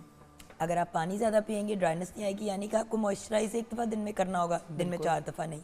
तो जो आप ऊपर लगाने के प्रोडक्ट्स लेते जाते हैं, अगर आप अपनी खुराक ठीक करेंगे, अंदर से मजबूत होंगे, अंदर से आपकी स्किन अच्छी होगी, तो आपका चेहरे पे भी रौनक होगी, बाल भी अच्छे होंगे, नेल्स भी स्ट्रॉन्ग होंगे। बिल्कुल, लेकिन हमने करना यही है ना, हमने गोलियां ले लेनी है बालों की, नेल्स की, और बालों के लिए भी, और जो अपनी स्किन की फ्रेशनेस है उसके लिए भी, लगाने के लिए हम बहुत कुछ ले लेंगे, लेकिन खाएंगे हम कुछ नहीं। अगर फॉर एग्जांपल मैं आपको कह रही हूँ कि आपने डेली की 2 खजूर जो है वो खाने शुरू कर देनी है, आपकी स्किन अच्छी हो जाएगी, हम नहीं खाएंगे, हम उसमें इतनी चीज़ें कीड़े निकाल देंगे। मैंने उस दिन, एक बच्ची थी मेरे पास आई, उसने मुझे कहा कि जी, अपनी अम्मी के साथ थी, तो उसने कहा मुझे भी कुछ पूछना है। मैंने कहा जी, उसने कहा कि मेरी स्किन जो है ना वो आप जैसी कर दे। अब मुझे इस चीज़ में थोड़ी वो शर्म भी आ जाती है कि भाई मैं इसको क्या बताऊं कि मेरे जैसी तुम क्या कर लो। मैंने उसको फिर बताया, मैंने कहा अच्छा खाओगी तो ठीक हो जाओगे। मैंने और बात ये कि आई एम सॉरी ज़ैनब, आपकी अम्मी ने बड़ी मेहनत की है। यस, देसी घी, देसी खुराक, शहद का इस्तेमाल, चीनी आपके घर में तो ऐसा चाहती ही नहीं है। बिल्कुल ऐसे ही, स्टाफ के लिए शायद आती है थोड़ी सी, वो भी उनको भी आप लोग मना करते हैं कि शक्कर का इस्तेमाल कर लो, अगर करनी है तो गुड़ का। सो द पॉइंट इज, आपके घर में पिनियों का, जो आप अलसी की पिनियाँ भी एक बार मेरे लिए लेके आई थी, बात ये है कि ये सारी चीज़ें आपने की हैं, ये इन्वेस्टमेंट थी, तो आपकी अब ये सिचुएशन है ना। ऑफ कोर्स, और ये इन्वेस्टमेंट वो है, हम बचपन से हर चीज़ पे इन्वेस्ट कर देते हैं, खुद पे नहीं करते। नहीं, तो आप डेली और कुछ भी ना करें, 4 से 5 किशमिश कितनी को महंगी आती है सबसे, अमलोक का बताओ। अमलोक कितना को महंगा आता है। अमलोक डेली खाना शुरू कर दें, आपकी स्किन जो है वो कितने बेहतर हो खाने थे जाएगी। आपने कहा था? आपने 5 से 7 रात को भिगो के रख दिए, सुबह उठते ही निहार मुँह आपने खा लेने हैं। ठीक है। और अक्सर मुझे एक लड़की है वो कहती है कि जी अमलोक मैं इस तरह से नहीं खा सकती, उसको सिस्ट का जैसे मैंने इशू बताया वो कंट्रोल करने के लिए। मैंने उसे कहा जिस पानी में तुम भिगो रही हो उसको रात को अच्छी तरह धो के उसमें करो और सुबह उठ के उसी को ही ब्लेंड कर लो, उसी पानी में ब्लेंड करके बीज नहीं होता अमलोक? बीज निकाल दिया ना आपने, काट के उसको बीज निकाल दें और उसको ब्लेंड करें अच्छी तरह से और आप उसको sort of juice P low, तो आपकी स्किन भी अच्छी हो जाएगी, फाइब्रॉइड्स के इशू जो हैं वो भी बेहतर हो जाएंगे। अच्छा, कौन नहीं ले सकता? सब ले सकते हैं, मजे की बात। डायबिटीज, इवन थायराइड के जो पेशेंट्स हैं वो भी ले सकते हैं। यूरिक एसिड, हाई सब। Blood pressure, low blood pressure, सब। LMNOP, XYZ, अक्सर why are लोगों you, में you are me, no? अच्छा, ओके। सब ले सकते हैं। जैसे थायराइड के पेशेंट्स पे और डायबिटीज़ में हम मोस्टली मना करते हैं चीज़ें, लेकिन मज़े की बात है कि हम लोग सब इस्तेमाल कर सकते हैं, हाइपोथायराइड में भी और हाइपर में भी, क्योंकि ये आपके सिर्फ नरिशमेंट है, क्लेंस करता है। जैसे हम कह रहे हैं कि आपने अमलोक खाया, आपके जिस्म में जितनी तोड़फोड़ हुई हुई थी इसने उसको जाके रिपेयर कर दिया। आपके ब्रेन में जितनी तोड़फोड़ हुई हुई थी, अक्सर लोगों का ब्लड फ्लो जो होता है वो ब्रेन की तरफ कम होता है, तो अमलोक जो है वो उसको भी बेहतर करता है। सो बेसिकली शकरकंदी, सिंघाड़ा और अमलोक, इन तीनों का हमने इस्तेमाल अपनी डेली लाइफ में लाना है। बिल्कुल लाना है। आपका मैसेज क्या है व्यूअर्स को? मैसेज यही है कि ये तीनों चीज़ें तो हैं ही, इनका भी इस्तेमाल करें और हेल्दी चीज़ें जितनी अच्छी से अच्छी खा सकें उनका इस्तेमाल करें। डब्बे वाले फूड कभी भी काम नहीं आएंगे, और ये जो फूड ऑर्डर्स और ये ठीक है हफ्ते में एक बार कर लें, लेकिन महीना पूरा करेंगे तो फिर I am so sorry distraction ही है। और फिर जब लोग कहते हैं ना आप जैसी स्किन या ये, देखिए इन्वेस्टमेंट है, अपनी सेहत में इन्वेस्टमेंट है। आप सेहतमंद होंगे, आपके चेहरा भी अच्छा लगेगा, आपके बाल भी अच्छे लगेंगे, नेल्स भी अच्छे लगेंगे। ये चीज़ें तब बर्बाद होती है जब अंदर आप पता नहीं किस लेवल की बर्बादी कर चुके होते हैं। So remember that if you want to lead a healthy life and आपने अच्छा लगना है, तो उसके लिए पहले अपने लाइफस्टाइल को मॉडिफाई करें, अच्छी खुराक इस्तेमाल करें, फिर जो मर्जी स्किन पे लगाएंगे आपकी ब्यूटी इन्हांस होगी, आप अपने मसाइल को नहीं कवर कर रहे होंगे। True.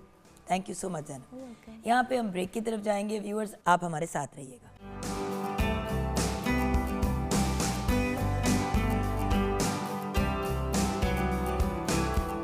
Because I work at Pakistan television network, और जब हम रेडियो की बात करते हैं तो हमेशा हमारा जो पाकिस्तान रेडियो स्टेशन है वही हमारे जहन में आता है initially, and then of course everything else comes into play, because जो इनिशियल फाउंडिंग चीज़ें थी इंसान तो उन्हीं की तरफ यूजुअली जाता है। तो मुझे तो हमेशा लगता है कि टीवी और रेडियो कुछ भाई बहन से ही हैं, एंड बड़े प्यारे और बड़े अजीज़ भाई बहन। अल्टीमेटली बहुत से लोग रेडियो से ट्रेन होके टेलीविज़न की तरफ आए और बहुत बड़े बड़े आर्टिस्ट बने। आज जिन लोगों को हम लेजेंड्स कहते हैं, 90% उनका स्टार्ट रेडियो से ही हुआ। तो आइए मिलते हैं आज कुछ ब्रिलियंट पर्सनालिटीज़ से जो रेडियो की दुनिया से बड़े स्ट्रांगली वाबस्ता हैं। हमारे साथ हमारे लिए बहुत बड़ा ऑनर है कि डॉक्टर साहब ने वक्त निकाला। डॉक्टर अहमद सुहेल बसरा हमारे साथ हैं, एक्स स्टेशन डायरेक्टर हैं radio Pakistan Skardu and Gilgit, and currently हमारे बिल्कुल साथ ही हैं, हमारे स्टेशन डायरेक्टर हैं ऑफ रेडियो पाकिस्तान लाहौर। अस्सलाम वालेकुम डॉक्टर साहब। वालेकुम अस्सलाम। डॉक्टर साहब thank you so much for taking out the time, it's a real honour for us. और आपके साथ हमें ज्वाइन किए मेरी सहेली, मेरी प्यारी, कैसे हो सकता है कि मैं इस आरजे को ना याद करूं। हमारे साथ एक ब्रिलियंट रेडियो जॉकी हैं जो एक टैलेंटेड होस्ट भी हैं एंड वॉइस ओवर आर्टिस्ट भी हैं। सीमल बिलाल हमारे साथ हैं। अस्सलाम वालेकुम। वालेकुम अस्सलाम Jugan, thank you so much for having me and it's always a pleasure. आज तुसी बड़े प्रोफेशनल लग रहे हो। बस Very रेडियो nice. शो के लिए हम तैयार नहीं होते ना। चल झूठी, अब तो उसके लिए भी तैयार होते हैं, अब तो होना अब तो पड़ता वो है। भी ऑडियो विजुअल हो जी गए। जी जी। एंड देन ऑफ कोर्स वो पर्सनालिटी जो तैयार होने की कोई रीज़न हो या ना हो, तो सोते हुए भी तैयार होके ही सोते ऐसे ही हैं। है। हम बात कर रहे हैं जैजी जी की, who is also his real name is Dr. Ijaz Waris, Professor Doctor TV and radio host, showbiz critic, influencer and food blogger। दुनिया का हर काम जो है ये करते हैं। ये तो कुछ है और भी बहुत कुछ करते हैं। अस्सलाम वालेकुम जैजी। वालेकुम अस्सलाम। जब जैजी बोलता है तो पूरा पाकिस्तान सुनता है। अच्छा डॉक्टर साहब, ये किस किस्म की बात है कि एक बंदा खुद ही कह रहा है कि लोग इसकी बातें सुनते हैं, लोग करना सुन के क्यों पड़ता नहीं है। कहते, ये आदमी क्यों कहता है, ये किस किस्म की बात है? असल में रेडियो के लोग जो हैं वो या शोबिस से जितने भी लोग वाबस्ता हैं वो ज़ाहिर है कि इस तरह की खुशफहमी या गलतफहमी थैंक यू डॉक्टर साहब, बड़ा दिल था कि कोई आज इनको लगाया जाए। 10 साल से मैं और डॉक्टर साहब को तो हम नहीं कुछ कह सकते ना, हमारे सीनियर हमारे बॉस हैं। हाँ जी चैसी, देखिए पहले तो आपकी ये तो बात, रेडियो के साथ एक हाँ जी, देखिए रेडियो की जो मेरी दोस्ती है ना वो आज की नहीं है। अगर मैं बात करूं 2007 में मैंने पहला रेडियो शो किया, 2025 है, 18 साल इस साल हो जाएंगे। So it has been an experience, 2 eras almost completing. और जब जैज़ी बोला तो फिर पाकिस्तान ने सुना। लेकिन देखें, लाख टीवी आ जाए, सिनेमा आ जाए, मूवीज आ जाए, लेकिन जो रेडियो का एक जादू है वो सर चढ़ के बोलता है। आज भी इकोनॉमिकल है, सब लोग घर बैठे गाड़ियों में कहीं भी सुन सकते हैं, and that is the thing which makes radio number 1 entertainment still now. Agreed. और मेरा ख्याल है कि जो रेडियो एक बार कर लेता है वो उसको छोड़ नहीं लत सकता। लग जाती है, मुझे सब यही कहते हैं। और जो कनेक्टिविटी का एलिमेंट है ना कि एक बोलने वाले का और Yeah. सुनने वाले का जो डायरेक्ट लिंक है, मेरा नहीं ख्याल उतना एंजॉयबल होता है on any other platform. Exactly. Also because देखिए ना, आप टोटल बात पे डिपेंडेंट है, बिल्कुल या जो भी चीज़ उस वक्त हो रही है, it is not a medium जहाँ पे आपने विजुअल में किसी को मसरूफ कर ये दिया। आपकी इमेजिनेशन को स्टर करता है। Exactly. और अगर किताब जी, और जी, जी, उसका जिस तरह बिल्कुल, किताब बिल्कुल। आपको एक मुख्तलिफ जगह ले जाती जी, है। जी। आप, मुझे तो खैर वो वक्त बड़ा अच्छा लगता था डॉक्टर साहब, जब आपको पता नहीं होता था कि आरजे कौन है, उसकी अपीयरेंस क्या है, वो एक जो मिस्ट्री होती थी वो कितनी रोमांटिक एक होती थी। suspense था। वो रोमांटिक थी, बिल्कुल बिल्कुल एक रोमांस होता था। और आई डोंट मीन रोमांस लड़का लड़की रोमांस, बट एक जनरली एक नहीं, फैंटेसी चीज़ों के साथ भी रोमांस होता है। इन्हीं की बात को अगर मैं आगे बढ़ाऊं कि जब अक्सर लोग मुझसे पूछते हैं कि आप रेडियो में क्यों हैं, लोग तो सुनते ही नहीं है, आउटडेटेड हो गया ये वो। लेकिन मैं गिलगित बल्तिस्तान में रहा, कुछ तकरीबन 7 साल मैंने वहाँ पे गुजारे हैं। तो वहाँ के जो रिमोट एरियाज़ हैं, मतलब 40-50 घरों की एक बस्ती है, और वहाँ पे रेडियो सुना जाता है। वो लोग आते हैं हमारे पास, उनके खतूत आते हैं इस दौर में भी। और अब जो हमारे प्रोग्राम नेट के ऊपर गए हैं, आप हमारे जो प्रोग्राम्स रेडियो से चलते हैं या प्राइवेट रेडियो से भी, तो उसमें जो कमेंट्स आते हैं, अब पूरी दुनिया के जो लिसनर्स हैं वो हमें सुन रहे हैं। तो रोमांस जो है, किसी दौर में ख़त के साथ एक रोमांस होता था, लोग रेलवे स्टेशन के साथ एक रोमांस होता था, लोग जाते थे वहाँ पे बैठते थे चाय शाय पीनी और लोगों का आना जाना। इसी तरह रेडियो भी जो है वो लोगों का रोमांस वाबस्ता है इसके साथ। अच्छा, आपने एक्चुअली वो चीज़ टच कर दी जिसकी तरफ जी, मैं जी। जाना चाहती हूँ। जब आप लोगों को बुलाया है तो आप लोगों की रेडियो के साथ रिलेशनशिप कैसे बनी, वो जानना बड़ा ज़रूरी है। तो आपसे बात शुरू करते हैं। I was a student, I was studying at कनेड कॉलेज बैक देन, और वहाँ पर रेडियो स्टार्ट होना था। और बड़ी मैं कन्फ्यूजन में थी कि अच्छा मैंने बैचलर्स में इधर वापस एडमिशन लेना है नहीं लेना। And trust me, I think one of the major reasons for coming back to the same institute for bachelors was कि वहाँ रेडियो शुरू हो रहा है। तो मैंने जाके ऑडिशन टाइप दिया और भी स्टूडेंट्स दे रहे थे, और मुझे बड़ा पॉजिटिव वहाँ पे फीडबैक मिला। और मुझे अभी भी अच्छी बात ये लगती है कि मेरे पास एक ट्रेन होने का भी प्लेटफॉर्म था।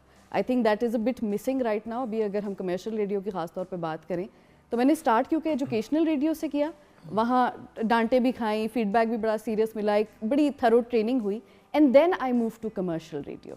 तो वो मुझे लगता है कि that was a good part of my journey, and that is what benefited me all throughout and to date as well. आपकी देखिए, मैंने तो स्टार्ट किया था एज अ कॉलर। लोगों को याद होगा, I used to call and I used to say अस्सलाम वालेकुम पाकिस्तान। वो मेरा स्टाइल बन गया। और तब आप डॉक्टर बन रहे थे। डॉक्टर बन रहा क्योंकि था तो मैं उस प्रेजेंटर्स वक्त। होते थे, कौन सा डॉक्टर है ये, कैसा कौन सा डॉक्टर है जो फारिग बार-बार बैठा हुआ है हर कॉल। वक्त। अच्छा, अब होता क्या था क्यों ये डॉक्टर इतना वेला है?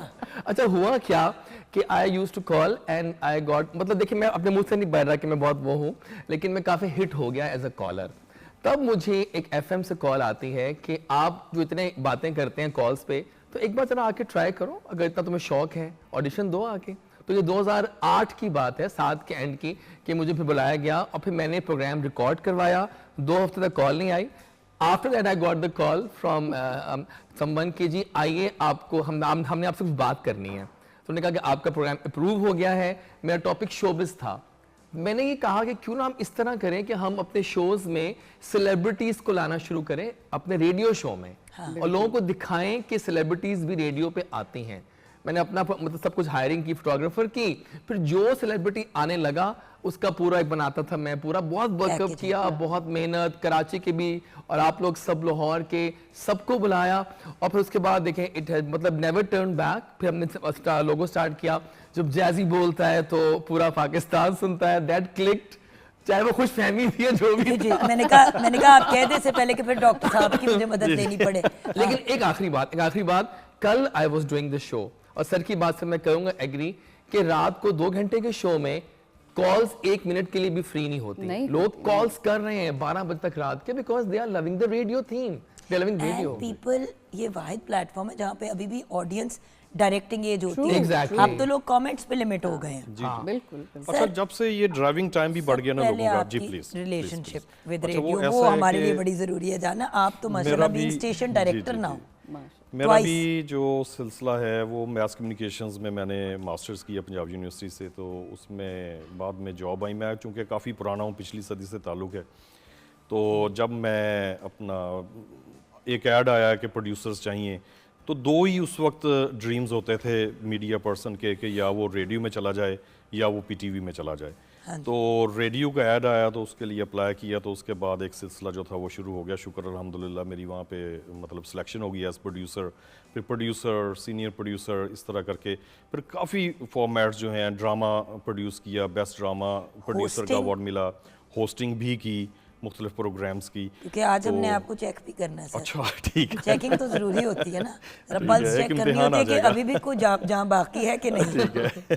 क्योंकि बात है कि देखिए बीइंग स्टेशन डायरेक्टर खुद भी तो आना चाहिए ना करना। Exactly, क्योंकि जब आपके टॉप पे वो लोग आ जाते हैं जिन्होंने वो काम ही नहीं कभी किया होता, उनकी कोई नॉलेज ही नहीं होती। लेकिन टू बी वेरी ऑनेस्ट, हमने सीखा आरजे से ही है। हमारे जो प्रेजेंटर्स हैं, हमारे जो प्रोग्राम करने वाले हैं, जो होस्ट्स हैं, जो एंकर्स हैं, वो बड़े बड़े नाम थे जब हम रेडियो पाकिस्तान में आए, तो उनको देख के, उनको बोलता सुन के, तो हमने अपने लबो लहजा ठीक किया, हमने अपना लफ्ज़ों का चुनाव जो है उसको ठीक किया। तो I think I owe to RJs a lot.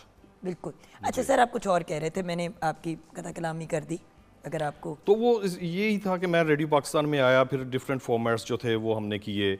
Radio drama जो है वो अभी भी सुना जाता है, जिस तरह जैजी कह रहे थे कि रात को 2 बजे तक इनका मतलब लोग सुनते हैं। तो एक उसकी वजह ये है कि आप हर जगह के ऊपर टीवी या जो आपने देखना है वो आप हर जगह पे नहीं देख सकते, तो आप सुन रहे होते हैं, तो सुन के आप अपने आप को अपडेट रखते हैं मुख्तलिफ चीज़ों के साथ। आप ड्राइविंग कर रहे हैं, आप सुन रहे हैं, आप किचन में मसरूफ़ हैं, आप सुन रहे हैं। बहुत बड़े बड़े जो कॉन्सेप्ट्स हैं, फॉर्मेट्स हैं, जैसे कि सोप का एक कॉन्सेप्ट है, सोप ओपेरा जो है वो रेडियो से निकला है, ड्रामा रेडियो से निकला, टॉक शोज़ रेडियो से निकले। तो ये सारी की सारी चीज़ें जो हैं, ये रेडियो जो है that is why called mother of all mediums. It truly is. अच्छा, कुछ तो स्लॉट्स होते हैं पॉपुलर होते हैं, ज़्यादा लिसनरशिप एक्सपेक्टेड होती है। I used to do a morning show 8 to 10, और मैं जब पहुंचती थी तो सुबह जो 6 से 8 का शो है, अब लोग तो कहेंगे रेडियो कौन सुनता है, या चलो सुबह 6 से 8 कौन सुनेगा। जुगन इतना फीडबैक होता था, इतने मैसेजेस होते थे कि मिनट मिनट आपकी स्क्रीन जो है वो रिफ्रेश होती थी, and there used to be hundreds of messages 6 AM to 8 AM also. मतलब टेलीफोन चुप नहीं करता, ये बिल्कुल हाँ, इनकी बात बिल्कुल चुप नहीं सुबह का 24/7। ये सुबह का प्रोग्राम हम यहाँ से करते हैं, रेडियो पाकिस्तान में भी एक सुबह पाकिस्तान हाँ जी, एक प्रोग्राम हाँ जी, होता है।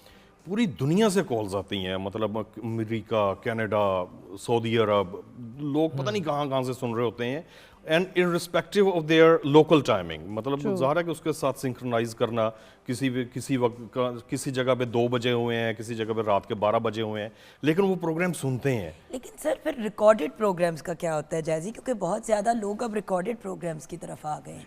लेकिन रेडियो का मजा ही ये था कि वो लाइव था। लाइव था, टीवी में चीजें रिकॉर्डेड चलती थी और हमारे कुछ अभी लाइव लाइव, होती थी। हमारे अभी live तकरीबन भी live 70-20 हमारा प्रोग्राम्स live लाइव होता हैं। है। नहीं, बट मैं Recording जा शुरू हो चुकी हूँ ना चुकी है, shows पे जहाँ हाँ, पे recording भी हो रिकॉर्डिंग रही है। होती है ना, I'm like रिकॉर्डेड क्या मतलब? तो उस वक्त ऑन एयर नहीं होगा, नहीं अभी रिकॉर्ड कर लेंगे, वो हमने परसों, हमने 4 दिन बाद चलाना है, परसों चलाने हैं। I'm like बट रेडियो तो रिकॉर्डेड नहीं होता, तो ये क्या नया ट्रेंड? देखिए मैं बताऊं आपको, हमने भी स्टार्ट में रिकॉर्डिंग्स की थी, मुझे याद है, होते थे रिकॉर्डेड शोज, कोई स्पॉन्सर्ड शोज होते हैं, उनको रिकॉर्ड करते थे हम लोग किसी गेस्ट के साथ। लेकिन जो एनर्जी लाइव की होती है ना, वो match सिमल नहीं आप हो भी सकती, असर भी करेंगे एग्री कि जो लाइव का आप सोच है आपकी जुगन जी के जो फीलिंग होती है ना एक रेडियो जॉकी की लाइव बोलते हुए एक बंद कमरे में, ये सोच के कि मेरी आवाज पूरे पाकिस्तान में दुनिया भर में जा रही है, दैट इज फिनोमिनल।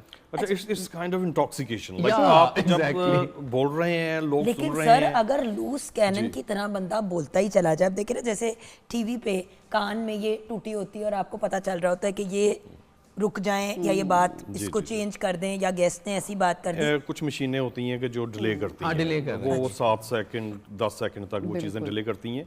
लेकिन यही एक रिस्पॉन्सिबिलिटी है लाइव बोलने में, हम सिलेक्ट ही उन्हें करते हैं कि जो ज़ाहिर है कि सर reasonable लोग कैसे होंगे। सिलेक्ट करें? अब तो कॉलर ने फोन करके कहा कि जी हमने तो बात करनी है देखो, वो जैजी तो से, delay कर वो दिया ना आ हमने जाए सर। ऑनर, वो शुरू हो जाए कि जी मुझे ये मसाइल हैं, वो delaying machine पाकिस्तान से, तो होती बंदा है। क्या करे उसका? अच्छा एक बात delaying machine होती देखिए, है, जी। असल में ना हमें सलाम से ही आइडिया हो जाता है बीइंग एन आरजे कि हम सुनने वाले हैं ना, अगले का मूड कि क्या है? अगले का मूड क्या है, तो हमारा हाथ वहीं होता है पैनल पे ठक, यू नो। अच्छा, अभी हम ब्रेक की तरफ जाएंगे, जी बल्कि किचन में भी एक नजर डाल लेते हैं कि क्या सिचुएशन है। जी शेफ नूर, क्या सिचुएशन है किचन? जी हमारा दम निज़ामी चिकन रेडी है और साथ हमारा फ्रेश सैलड अनार का और साथ रायता। बिल्कुल सही, थैंक यू सो मच। और यहाँ पे व्यूअर्स हम ब्रेक की तरफ जाएंगे। ब्रेक के बाद जब वापस आएंगे तो जैजी कहता है, ये बोलता है तो लोग सुनते हैं, हमें तो लगता है लोगों के कानों से खून निकल आता है, लेकिन इनको हम टॉपिक देंगे ब्रेक के बाद। जब ये ऑन एयर आएंगे तो ये आपको वेलकम बैक करेंगे और मैं एज अ कॉलर इनको फ़ोन करके फिर बताऊंगी कि इन्होंने आज किस टॉपिक पे बात करनी है, और तीनों को हम डिफरेंट टॉपिक्स देंगे ऑन द स्पॉट। अभी नहीं बताऊंगी, अगर हम ऑन द स्पॉट अभी बता देंगे तो ये थोड़ी रिहर्सल कर लेंगे ना। तो अभी हम ब्रेक के बाद तीनों का सर डॉक्टर साहब आपका बनता नहीं है टेस्ट लेना, लेकिन चले थोड़ा आप भी हमारे साथ खेल लें, आप हमारे साथ भी खेल लें थोड़ा सा। तो ब्रेक के बाद वापस आएंगे उस जैजी के साथ जिसे कोई नहीं सुनता।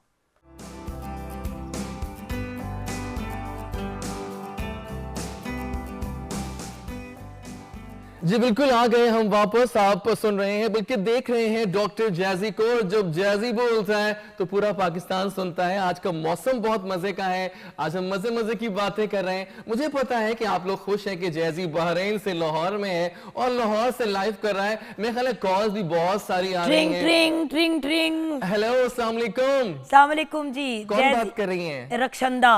रक्षंदा कहाँ से? अफ्रीका। रक्षंदा, आपको टाइम मिल गया हमें कॉल करने का? जी बस मैंने सिर्फ आपसे ये पूछना था कि आपकी राय बैंगन और गोभी के बारे में क्या है। Thank you so much Rakshanda. इन्होंने पूछा है हमसे कि बैंगन और गोभी के बारे में मेरी क्या राय है। वैसे आपस की बात है, मैं ये दोनों चीजें खास शौक से नहीं खाता, लेकिन मैं ये जानता हूँ कि पाकिस्तान में बैंगन और गोभी बहुत मजे के मिलते हैं, क्योंकि बाहर की चीजें उस तरह से नहीं मिल रही हैं। लेकिन हम ये भी जानते हैं कि हमारे जो लिसनर्स हैं वो सुनना चाह रहे हैं और बहुत सारी बातें। और जो हमारा आज का मौजू है वो है कि प्यार बार बार होता है या एक बार होता है। सो गाइस, चलेंगे टुवर्ड्स द सॉन्ग्स। म्यूजिक की बारी है और जब इजाज वारिस बता रहा है तो सुन लिया करो, सेहत के लिए अच्छा होता है। आज का पहला गाना है सजाद अली का, गाना है रावी। लेके चलते हैं आपको रावी किनारे, जहां पर हमारी कॉलर को मालूम हो जाएगा कि क्या वहां पर बैंगन और गोभी मिलते हैं कि नहीं मिलते हैं। कहते हैं बहुत आला। अल्लाह, ठीक है, आपने सुन लिया। हमारे तो बैंगन और गोभी गल गए। देखिए मेरी बात सुनिए, अब टॉपिक ऐसा था कि मैं हमारा उसमें क्या टॉपिक बोलता। बैंगन और गोभी था, आपने अली का प्यार एक मैंने जिंदगी में बार आज बार तक- होता है। एक तो देखिए- इस बंदे का फेवरेट टॉपिक। चल उठ जा जैजी। अच्छा, एक आखिरी बात, बंदा ही देखिए ठीक मैंने आज तक कभी भी ये टॉपिक माइक नहीं नहीं किया छोड़ेगा। बैंगन और गोभी। लोग कुर्सी नहीं छोड़ते कि माइक नहीं छोड़ता। माइक चल मेरा मैं छोड़ दे। पहला प्यार। आजा वापस, आजा। Thank Seemal you. जी, ओके आपका टॉपिक है। सीमल जी का topic I will take my क्या जब जैजी बोलता है लोग सुनते हैं, आपका ये टॉपिक है। Oh my आइए, God, I'm loving it. आप प्रॉपर जैसे ओपनिंग देंगी और आज का आपका टॉपिक ही है। सिविल अच्छा बोलना प्लीज। ठीक है। नहीं बिल्कुल भी नहीं सीमल, अच्छा बोलना। Lunch is on hello you. मेरी दोस्तों, done. मेरी दोस्तों, okay, you decide lunch is on who. हाँ लंच में दूंगा। जिसकी बात सुनेगी वो लंच खिलाएगा। ओके, देख लो मैं बेहतर लंच खिलाऊंगी, ये तो मुफ्त का ले जाएगा व्लॉगिंग वाले लंच पे। Done. Well, ladies and gentlemen, boys and girls, a very warm welcome and thank you very much for tuning in. वैसे तो मैं पूरा रास्ता सोच कर आती हूँ कि आज बात क्या करूँ, ढेर सारे टॉपिक सोचे होते हैं, ढेर सारी बातें सोची होती हैं और हमेशा लगता है कि वक्त बहुत कम है, इतने से वक्त में इतनी सारी बातें कैसे होंगी। मगर अभी जो मुझे टॉपिक दिया गया है, समझ लें सालों से इंतज़ार था कि कोई तो पूछे तो मैं बताऊं कि क्या वाकई जब जैज़ी बोलता है तो पूरा पाकिस्तान सुनता है।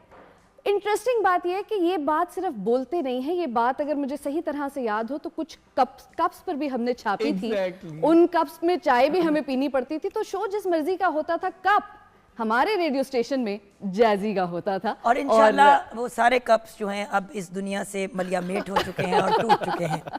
पता नहीं, कहीं कहीं शायद हमें म्यूजियम्स में वो कप जरूर मिल जाएं, मगर जैज़ी जनाब आज भी बोल रहे हैं। पाकिस्तान सुन रहा है या नहीं सुन रहा, हम जानेंगे पाकिस्तानियों से। तो एक कॉल की तरफ बढ़ते हैं। ड्रिंग ड्रिंग ड्रिंग ड्रिंग। हेलो, अस्सलाम वालेकुम, हु इज दिस? वालेकुम सलाम, मैं जी फरदौस। फिरदौस, कैसी हैं आप? जी मैं बिल्कुल ठीक हूँ। मैंने आपकी बात के साथ डिसएग्री करना था। आप बिल्कुल, कह रही हैं कि जब बिल्कुल, जैज़ी आपका शो बोलता है, है तो सब बताइए। सुनते हैं। मैं जैज़ी बोलता है तो फोड़े निकल आते हैं मेरे कानों में। नहीं नहीं फिरदौस, आपके दुख दर्द को मैं समझती भी हूँ मगर क्या करें। आपके पास एक चॉइस है, आपके रेडियो पर एक बटन लगा होगा या मोबाइल फोन पर कहीं ना कहीं म्यूट की, ऑफ की, बैक की, एग्जिट की ऑप्शन होगी। तो उस ऑप्शन का फिरदौस इस्तेमाल कर लिया सीमल करें। जी, आप अगर इन्हीं को ऑफ कर दे तो सबको अपने बटन्स तोड़ने नहीं पड़ेंगे ना म्यूट वाले घरों में।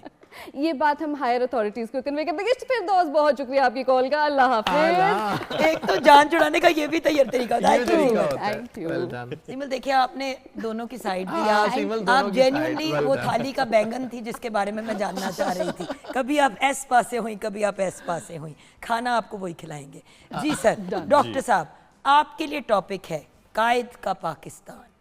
चलिए, मेरा ख्याल है कि मैं उधर आता नहीं, हूँ। मैंने कहा सर आपको इंसानों बिल्कुल वाली जी, बात भी बिल्कुल। कर लेते हैं। Absolutely. सर प्लीज आप अपने प्रोग्राम का आगाज करेंगे इसी चीज के साथ। अब remember, we have the station director of the Lahore अच्छा, ये बड़ा भार पड़ गया। रेडियो पाकिस्तान। बिस्मिल्लाहिर्रहमानिर्रहीम। मैं अपने प्यारे सुनने वालों को खुशामदीद कहता हूँ रेडियो पाकिस्तान लाहौर के स्टूडियो से। और रेडियो पाकिस्तान जो है वो इस वक्त आ चुका है पीटीवी में। किसी दौर की बात है कि पीटीवी जो था इसका आगाज़ रेडियो पाकिस्तान से हुआ और आज रेडियो पाकिस्तान जो है वो पीटीवी आ गया है और ये एक रीयूनियन है आफ्टर ईयर्स।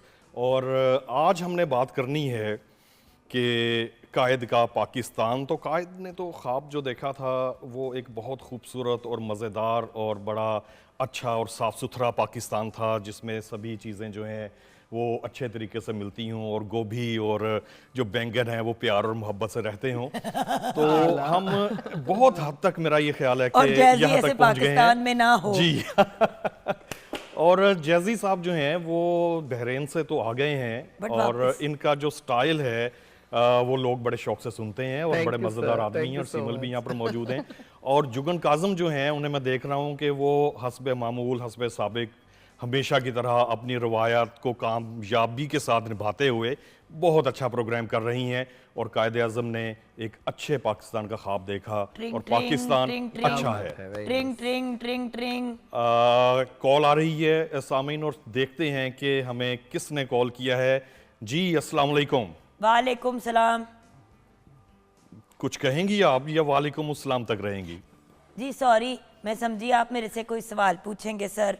नहीं तो सवाल आप बता दीजिए, कहाँ से बात कर रही हैं? आप मुझे बड़े अच्छे लगते हैं, मैं आपकी बहुत बड़ी फैन हूँ। आपने मुझे कहाँ पे देख लिया? आपने तो सिर्फ मेरी आवाज़ सुनी है। आप अपनी आवाज़ से ही बड़े अच्छे लगते हैं सर। अच्छा डॉक्टर साहब, मैं आपसे ये जानना चाहती हूँ कि रेडियो पाकिस्तान पाकिस्तान की एक पॉजिटिव इमेज के लिए क्या काम कर रहा है, स्पेशली लाहौर का जो कि आप स्टेशन डायरेक्टर हैं, तो बताइए। देखें, रेडियो पाकिस्तान जो है इसने भी वक्त के साथ साथ अपने आप को जदीद किया है और हमारे जो डीजी हैं सईद अहमद शेख साहब, उनकी बड़ी काविशें हैं, बड़ी कोशिशें हैं। अभी हम अपना FM 101 जो है उसे रिवैम्प कर रहे हैं, मशीनें नहीं लग रही हैं और पॉडकास्ट जो है वो हमने शुरू कर दिया है और इसी तरह का जगमगाता सा एक स्टूडियोज़ हमने भी वहाँ पे बना दिया है और मुख्तलिफ लोग जो हैं सेलिब्रिटीज़ वहाँ पे आती हैं, हम उनसे बातें करते हैं, गपशप करते हैं। सर अब आप रिकॉर्डिंग भी हमें करते देख हैं भी या सिर्फ सकते हैं। बातचीत करते हैं और गपशप भी लगाते हैं? जी रिकॉर्डेड भी प्रोग्राम्स होते हैं और नहीं, गपशप मैं भी कह रही होते हूँ हैं। उनको रिकॉर्ड भी करते हैं या बस वो आते हैं, हैंग आउट करके चाय पी के चले जाते नहीं, हैं? वो भी चलता है, सारी चीज़ें जो हैं वो साथ साथ चलती हैं। तो हम आपको भी दावत देंगे कि आप हमारे स्टूडियोज़ में तशरीफ़ लेकर आएँ। आपने बताया नहीं कि आप कहाँ से बात कर रही हैं और आपने अपना नाम भी नहीं बताया, लेकिन आपके बातों से पता चला कि आप अच्छा बोलती हैं, थैंक तो आप यू रेडियो सो पाकिस्तान में मच तशरीफ सर, थैंक यू लाइएगा। So much. मेरा नाम जी रुखसार है और ओके मैं रुखसार जी। जिम्बाब्वे से कॉल कर रही हूँ। ओके, तो ये तो बहुत दूर से आप बात कर रही हैं, तो आपको तो यहाँ आप पहुँचते टिकट पहुँचते। भेजिएगा भाई, मैं आऊंगी जरूर। अच्छा, अभी इतने हालात अच्छे नहीं हुए रेडियो पाकिस्तान के।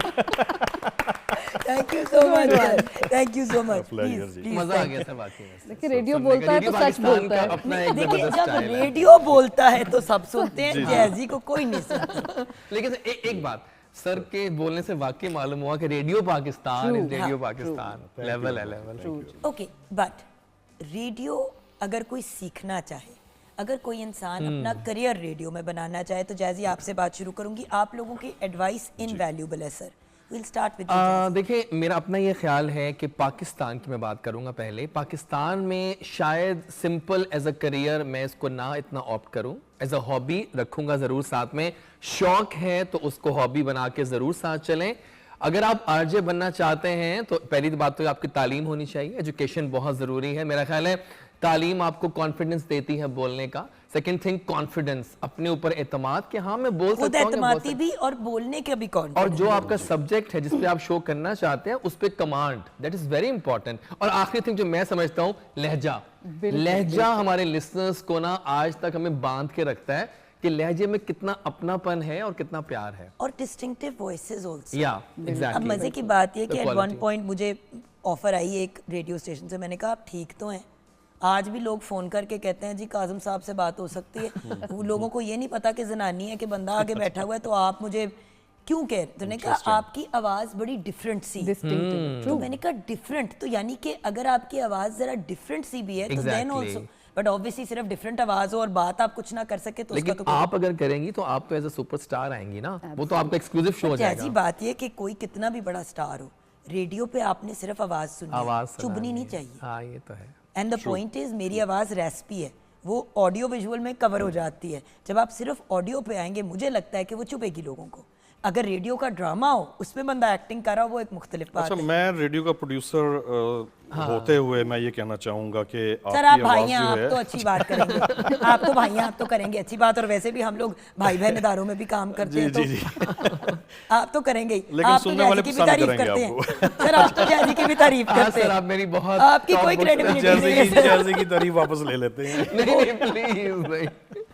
जी, सो रेडियो जुगन आई वुड आल्सो एग्री। एक तो पहली बात है कि आपकी आवाज माशाल्लाह वाकई बहुत नहीं, अच्छी मैं है। रेडियो में And- career- नहीं। दूसरा उसमें ये कि मैं कहती हूँ कि ठीक है एक एजुकेशन बेहद ज़रूरी है बेशक, उसके साथ साथ एक पर्सनैलिटी टाइप भी होती है। हर वही MBBS, वही डिग्रीज, वही ट्रेनिंग हर डॉक्टर की होती हैं, मगर जिस डॉक्टर की पर्सनैलिटी वेल सूटेड होती है ना अपने काम के लिए, और जिसको शौक होता है और उन्होंने शौक से वो डॉक्टर बने होते हैं, आपको डिफरेंस उनके आउटपुट में, उनके काम करने के तरीके में नज़र आएगा।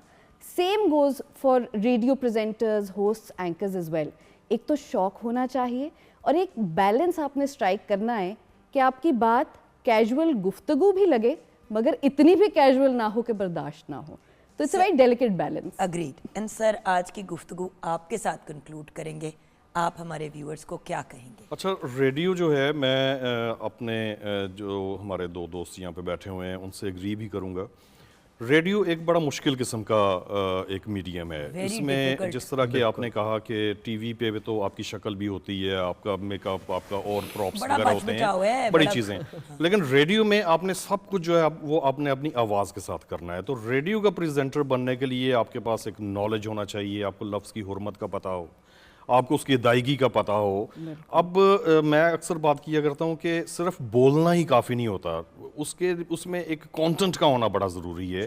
और आई always say that this is not what to say that is important, what important is how to say. बिल्कुल। आप बड़ी से बड़ी मुश्किल बातों को बड़े अच्छे अंदाज से, बड़े प्यारे अंदाज से आप, और हमारा तो मोटो यही है, कूलू लिन्नासी हुस्ना, लोगों के साथ बड़े अच्छे तरीके से, एहसन तरीके से आप बात कीजिए कि वो जो आप बात कर रही थी कि लोगों को बात चुभे नहीं, बल्कि वो आपको सुनने के लिए खुद को मजबूर पाएं।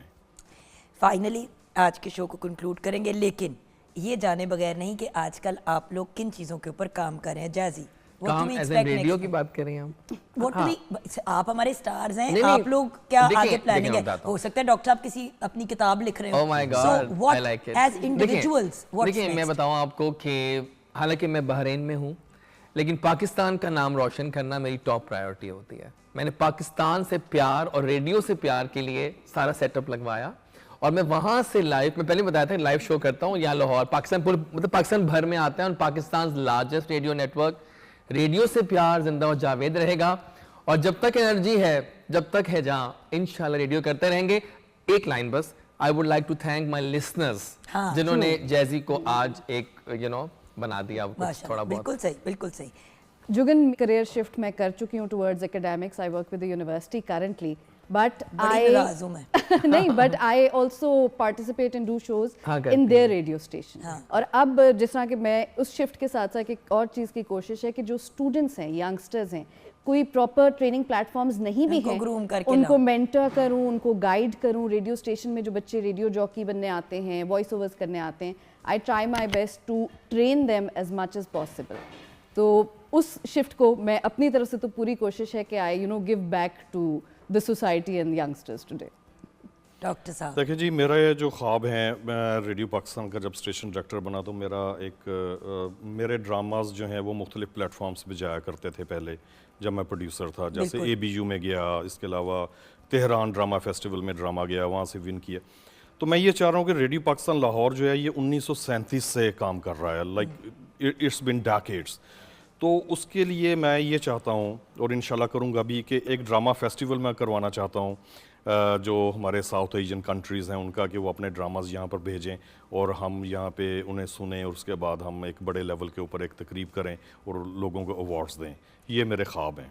well, thank you so much और अल्लाह ताला आपको कामयाब करे और आपके ख्वाब कबूल मतलब पूरे हों और आपकी दुआ कबूल हो। आमीन। Thank you so much sir, again an honour and a pleasure sir.